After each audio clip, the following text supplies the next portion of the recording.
couples who are already civilly married? Would it mean like that they would have to go and do some other ceremony now, like the license would no longer be recognized? I feel like there's already too many people for whom the institution of marriage is something so important to them that for them to lose that status, it would be too devastating for some people. Like some people just really care about the institution of marriage.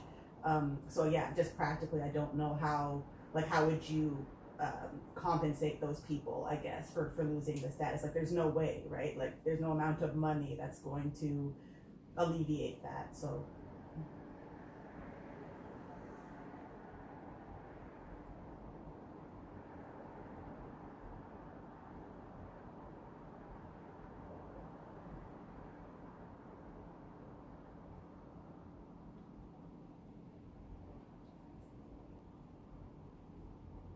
hmm, yeah, I kind of get that, but I don't get how the state could then still be able to provide support when it comes to supporting children in that relationship if there's no solid way to say whether two people are actually married. Because then it seems like it's just up to the individuals, like more closer to the clandestine marriage, where like if two people consent and they say the correct words, and I mean, I think the consummation thing is a little bit ridiculous for like that's the one thing that I'm like, I mean, there's just no way to how are you gonna even say that in court? You know, like when I was reading through some of the cases under consummation, I was just like, okay, it seems like the court doesn't even want to deal with this as a category anymore. So that should be right. But yeah, I just don't know how like how would they be able to know who was married? I guess the point is that the state shouldn't know who's married. It doesn't matter to them. Like it shouldn't matter to the state who's married.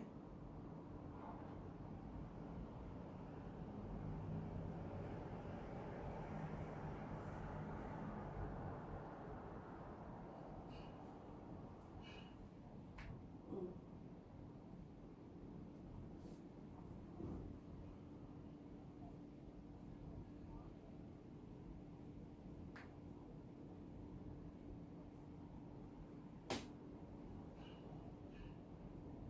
mm-hmm.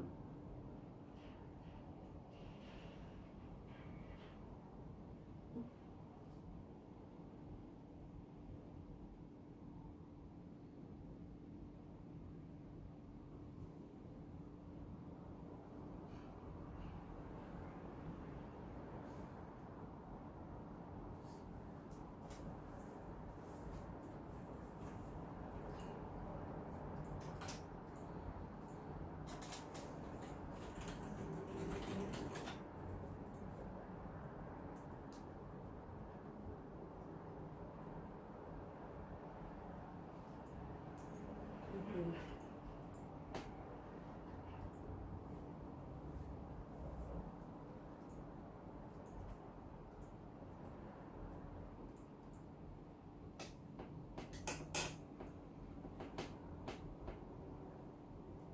For sure. Yeah.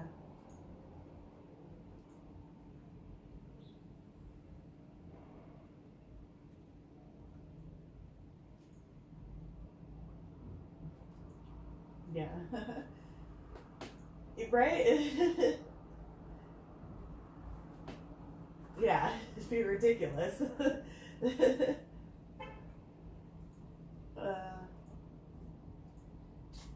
yeah. I mean, I think overall, the result of taking marriage kind of out of the perspective of the state would be good as long as the state still had some kind of regulation in regards to child support and spousal support to kind of balance out those power imbalances. But then if the state isn't going to like consider the social aspect of marriage, I don't really see how they could like make that balance on the financial aspect.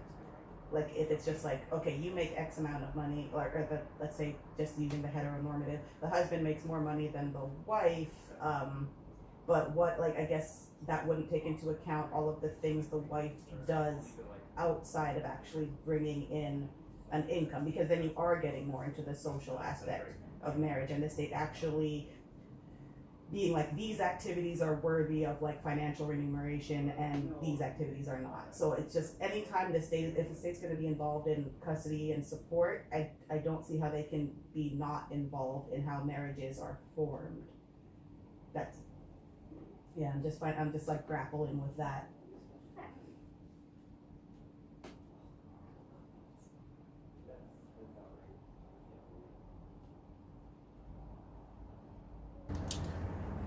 Hey guys, so my first class, family law, just ended.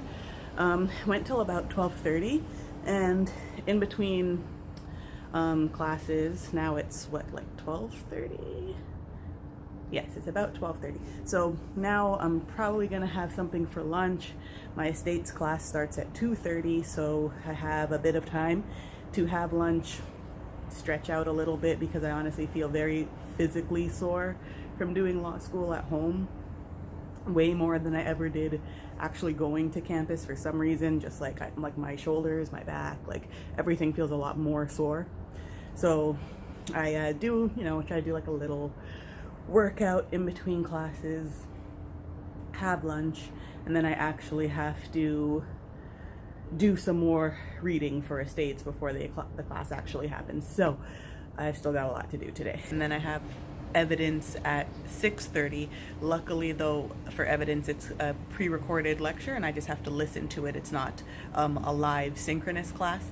So yeah, that's great. So Matt and I are gonna have lunch now, and then I'm gonna try to do a little more reading for estates before the class actually starts.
I'm on a 10-minute break from my estates class, so I'm just gonna stretch it out because my back and shoulders are killing me.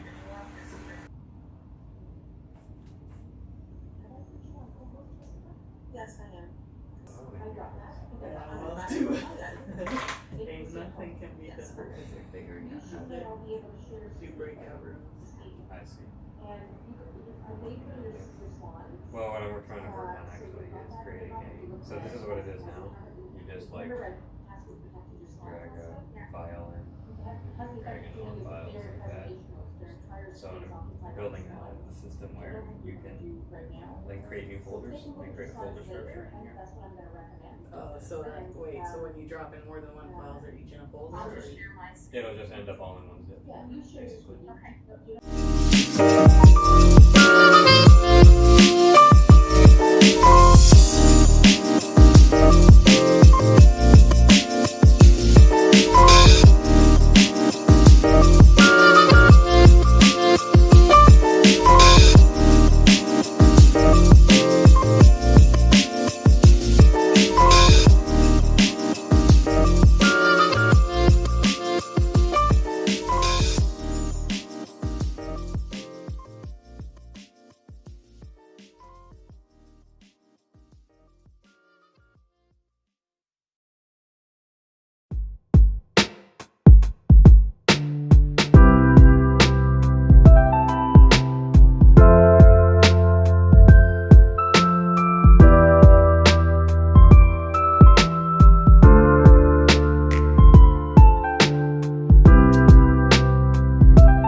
be honest, I haven't had a chance to really look at the estates reading for this week because like I was all about family law this week.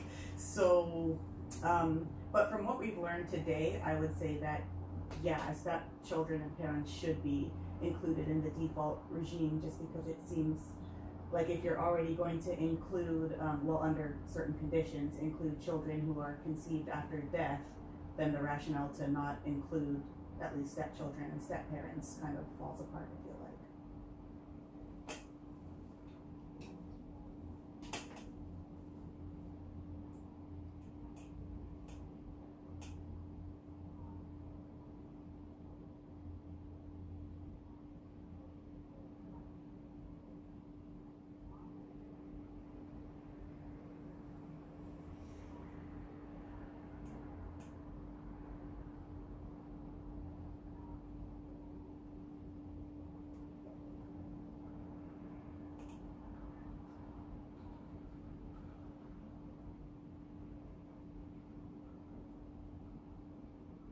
Yeah, so they'd have to, I guess, opt out of the default regime if they didn't want to include their stepchildren, and not everyone's going to even know that that's something that they need to do. Just like, I mean, I've like considered, like, you know, if my partner, if something happened to my partner and I still wanted to have children, but I never knew that I would have had to have done all these things like give notice and stuff like that. So I doubt that anyone's really going to know that they have to opt out of their stepchildren being entitled to their estate if it was part of the default regime.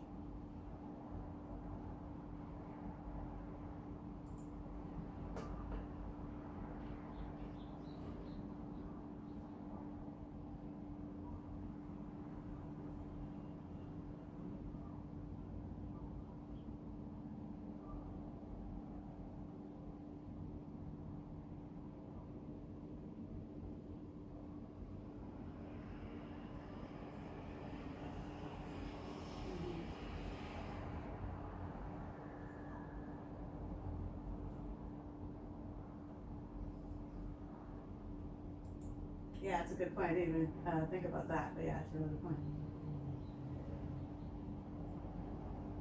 Yeah. And then, I mean, like, I guess another rationale is like people's relationship with their step families and stepchildren can be very sticky. So, like, just assuming that they would want a stepchild to inherit might be a bit problematic. But then I guess that also falls apart with like any relationship is sticky. So, like, having anyone in the default regime, like, people don't, you know, some people don't have a relationship with their natural children even. So.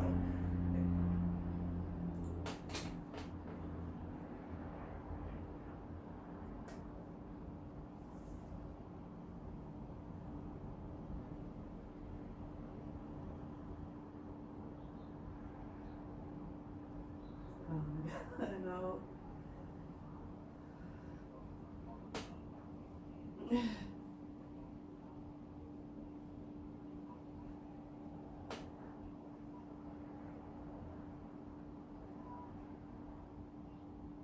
Mhm.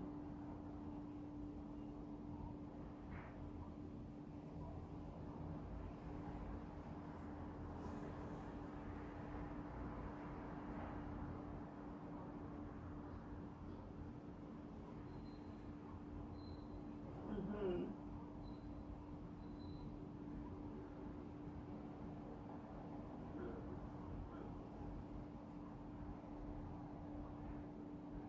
Yeah. Like she said, it's like new frontier, right?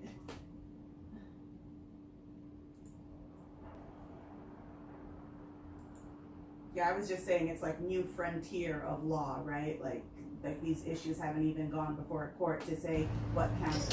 And so my estates class is done now, and normally I would have a class after that one at 6:30. I would have my evidence class today, but it's a pre-recorded lecture, so I don't actually have to be on the Zoom call at 6:30. I can just watch the lecture whenever.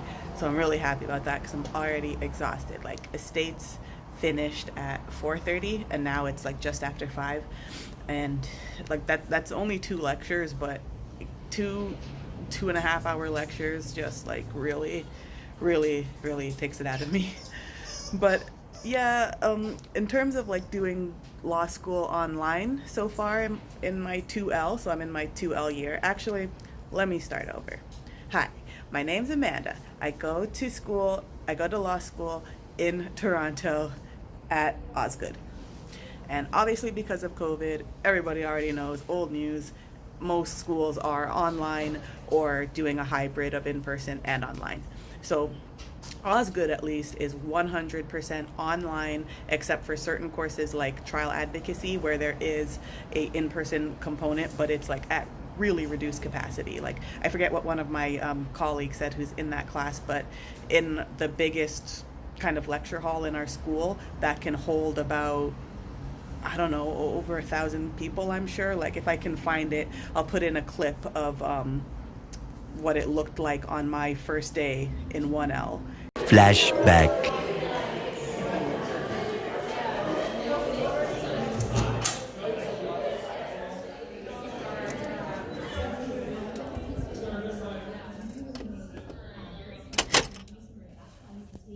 Bobby constantly reminds me that we met on the first day of orientation week. I have literally no recollection of this. It was memorable for End of flashback. It was absolutely packed, and there's an upstairs part as well, which was packed. They're only allowing, I think, 10 people into that room at a time now. So, yeah, it's at really reduced capacity, even the in-person component. And my classes, I don't have any in-person components. So I'm taking, family law, estates, evidence, and criminal procedure. And so I had 3 of those courses today. And yeah, it's exhausting. And not only do we have to do these live lectures, but we also have a asynchronous component where we have to listen to lectures as well. And I kind of thought that not having to commute to school, like commute all the way to Osgood, was going to save me so much time, and I'd be able to get ahead and I'd be able to get ahead, read ahead for all of my lectures, and never feel as behind as I did in 1L. I feel as behind, if not, sorry, there's a hornet. Okay.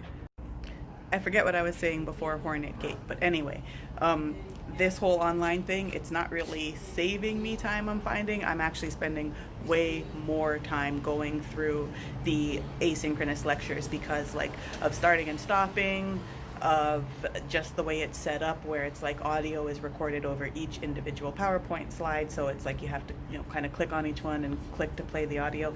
I mean, I don't know, there's just like a lot of little things that make it take a lot longer now than it would if I was actually in in-person classes.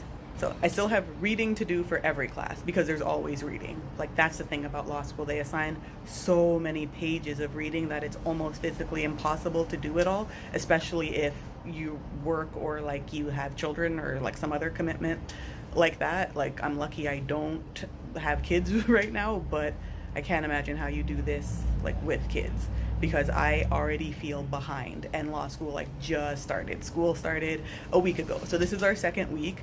I thought that I would be like, oh yeah, I can be so ahead. I can do so much stuff like early because I won't have to commute, but no, it's not really like that. It's just like things just take a long time. It takes a long time to get through the readings, a long time to get to get through the lectures, like extra long time to get through them for some reason. Just having to like click each slide to play the audio, having to download all the slides.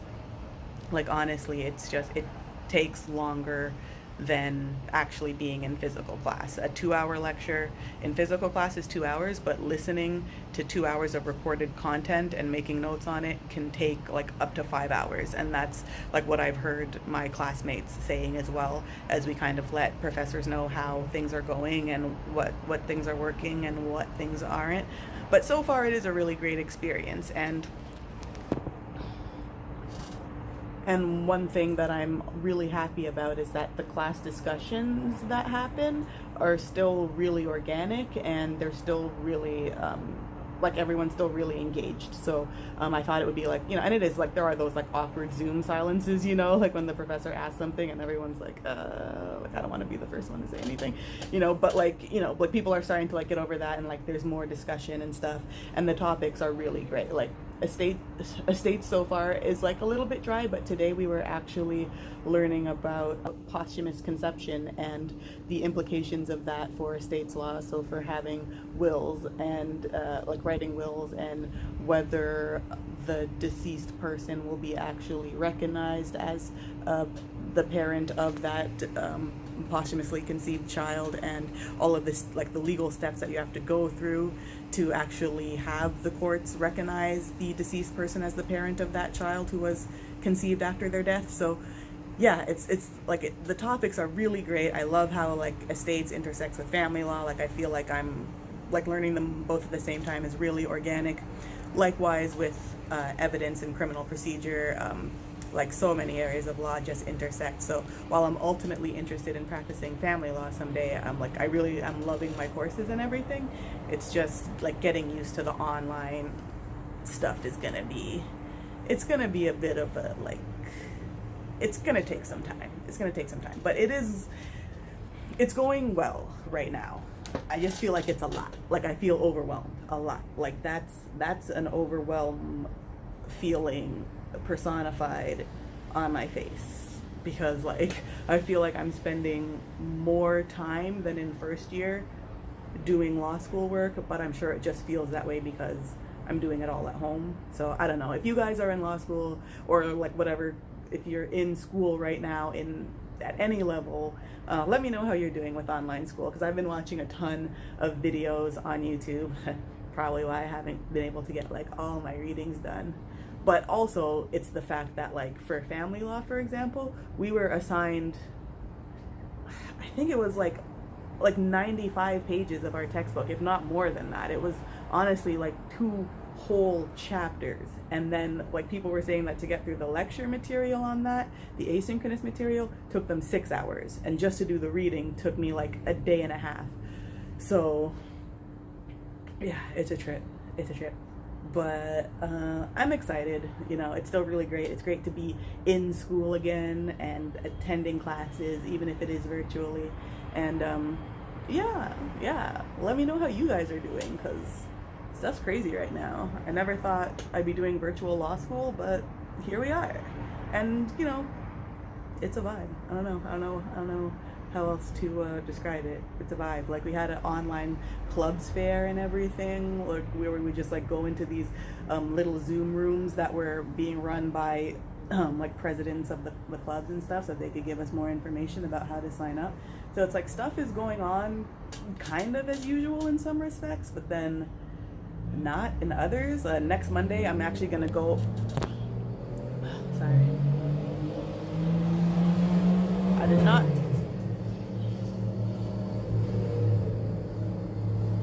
did not bring my tripod, and my arm is like dying. But next Monday I'm actually going to go up to Osgood for the first time since last spring when everything shut down. Yeah, we're gonna go up there because we all had to sign up for times when we could go get the stuff out of our lockers. So my time is on Monday, so I'm gonna go, and yeah, I'm really excited, like just to be on campus again. Like I'm actually, like, obviously I'm gonna like record some stuff, like just for my own, yeah, I don't know. I'm obviously not gonna do a full vlog. Like vlogging is so hard while doing law school, like it's almost impossible. I don't know when I'm gonna be able to edit this video, but I'll figure something out, guys. I'll figure something out. We all just have to figure something out. Barry, you figuring something out? Yeah. It is nice, like you know, having like being in the same place as Matt for the whole day, like both of us being home, working from home, like that is really great. I really don't miss commuting all the way to school, but I do miss being at school. I'm doing okay. I hope you guys are doing well too, and if you have any questions about what virtual law school is like, or what some of the classes I've mentioned are like, just let me know. I'll do my best to answer. Like I'm only in my 2nd year, so it's not like I'm an expert or anything, but I definitely feel like I've come a long way from how I felt in 1L at this time, because I feel like I probably felt more overwhelmed than I do right now. Now I feel like a little overwhelmed. Well, I don't know what I'm saying. anyway, just like, yeah, if you guys have questions about the experience or like about what elementary schools are doing in Canada, I'm not, you know, too well versed in anyway. What? What? Sorry about that. I just want to make a quick call. What do you want? Hi, YouTubes. You ready to go? Yeah, I'm finally ready. Just after this call. Oh my god. I'm gonna call my mentor then and have that call if you're getting another call. You're done? Okay. All right. Okay. So we're gonna go to the grocery store now, and yeah, like I was saying, if you have any questions about the like Canadian law school experience, I can try to answer them, or about any of those like courses I mentioned. But anyway, I hope you guys are doing well in your educational pursuits, having to be all online. And sorry, I always look I look at both cameras. I don't know. I'm sorry. I don't know why. Anyway, catch you on the flippity flip. Bye guys.